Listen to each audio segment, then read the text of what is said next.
ओम नमो भगवते वासुदेवाय। दोस्तों खुश रहिए, मस्त रहिए। हमने संपूर्ण कार्तिक महात्म्य को सुना।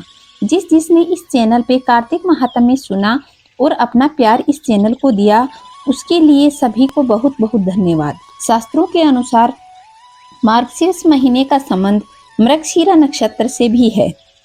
इस नक्षत्र के कारण इस माह को मार्गशीर्ष कहा गया है। हिंदू कैलेंडर के अनुसार कार्तिक माह के बाद में मार्गशीर्ष माह की शुरुआत होती है, जो नवा महीना माना जाता है। पुराणों में इस महीने की बहुत अधिक महिमा बताई गई है।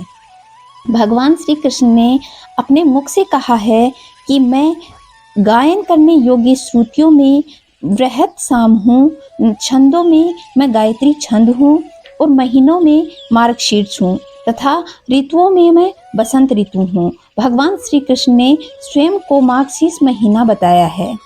सतयुग में देवों ने वर्ष का आरंभ मार्गशीर्ष महीने से ही माना है।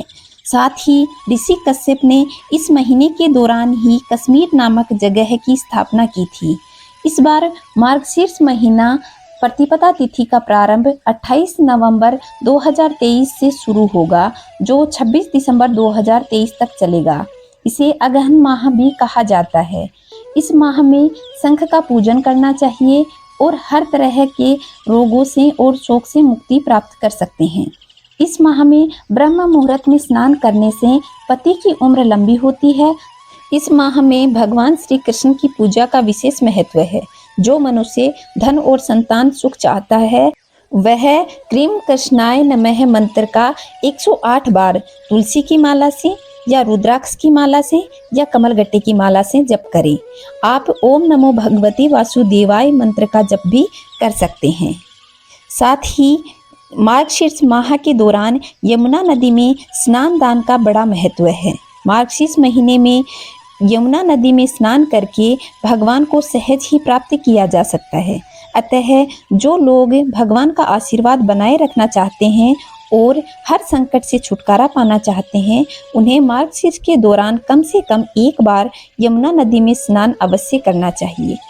लेकिन जिन लोगों के घर में ऐसा संभव नहीं हो पाता, वो लोग घर पर ही अपने स्नान के पानी में थोड़ा सा पवित्र जल या गंगा जल डालकर स्नान करें।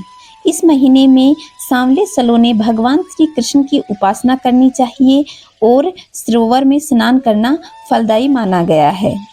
मार्गशीर्ष महीने में कीर्तन करने तथा शास्त्रों का पाठ करने से अमोघ फल की प्राप्ति होती है। खासकर इस महीने में श्रीमद् भागवत का पाठ अवश्य करना चाहिए और श्रीमद् भागवत की कथा सुननी चाहिए। तो इस तरीके से आप इस महीने में संपूर्ण मार्गशीर्ष माह में भगवान श्री कृष्ण की पूजा अर्चना करें और श्री कृष्ण मंत्रों की आरती, चालीसा, श्लोक आदि की स्तुति करें। इस महीने में गायों की सेवा करना बहुत ही फलदायी होता है। गायों की सेवा करने और उनकी उचित देखरेख करने से श्री कृष्ण प्रसन्न होते हैं। इस माह में गाय की घी का दिया श्री कृष्ण मंदिर में अवश्य जलाना चाहिए। इसके अलावा कृष्ण को अपना बनाने के लिए, उनकी कृपा प्राप्त करने के लिए केवल प्रेम की साधना ही पर्याप्त है। इस महीने में अगर आप पूरे प्रेम भाव से श्री कृष्ण और माँ राधा रानी की पूजा करेंगे तो आपको अवश्य ही फल प्राप्त होगा। स्कंद पुराण के अनुसार श्री कृष्ण और राधा रानी की कृपा पाने के लिए मनुष्य को मार्गशीर्ष माह में व्रत, उपवास, निरंतर भजन, कीर्तन आदि करना चाहिए। इसके साथ ही शाम के समय यानी संध्या काल में श्री कृष्ण और राधा रानी की साथ साथ विष्णु भगवान और शिव जी का भजन कीर्तन भी अवश्य करना चाहिए। गीता पाठ अवश्य पढ़ना चाहिए और पूरी विधि विधान से श्री कृष्ण का जप तप करना चाहिए, जिससे समस्त मनोकामनाएं पूर्ण होंगी। और खासकर इस महीने में तेल की मालिश करना बहुत ही शुभ फल देने वाला है। इस महीने में कुछ वस्तुएं का प्रयोग वर्जित माना गया है, जिसमें जीरा खाना मनाही है। इस महीने में जीरा नहीं खाना चाहिए और वसा युक्त भोजन करना चाहिए। इस महीने में आपको संपूर्ण स्कंद पुराण में वर्णित भगवान श्री कृष्ण के महात्म्य को सुनाया जाएगा। अगर आप लोग सुनना चाहते हैं तो कमेंट करके अवश्य बताइएगा, क्योंकि यह महीना पूरा ही स्वयं श्री कृष्ण भगवान ही हैं, तो हमें स्कंद पुराण अवश्य पढ़ना चाहिए, जिससे हमें हमारे जीवन में जो भी कष्ट हैं उनसे मुक्ति मिलती है और हमें पुण्य फल की प्राप्ति होती है। तो इस तरीके से मार्गशीर्ष महीने की पूजा अर्चना करने के बाद में भगवान श्री कृष्ण की बाल रूप की कथाओं का श्रवण करना चाहिए, राधा रानी की कथा पढ़नी चाहिए। और आप कार्तिक मास में जिस तरीके से तुलसी मैया की पूजा अर्चना करते थे, उसी तरीके से माँ तुलसी के पास दीपक अवश्य प्रज्वलित करें, जिससे भी भगवान श्री कृष्ण बहुत प्रसन्न होते हैं।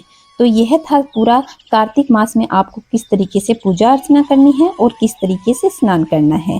तो आप लोगों को अगर ये वीडियो पसंद आया है तो वीडियो को लाइक कर दें, शेयर कर दें, कमेंट में जय श्री नारायण अवश्य लिखें। इस तरीके से आप पूजा अर्चना करें, खुश रहें, मस्त रहें। भगवान श्री कृष्ण अपनी कृपा आप पर बनाए रखें। जय श्री नारायण दोस्तों।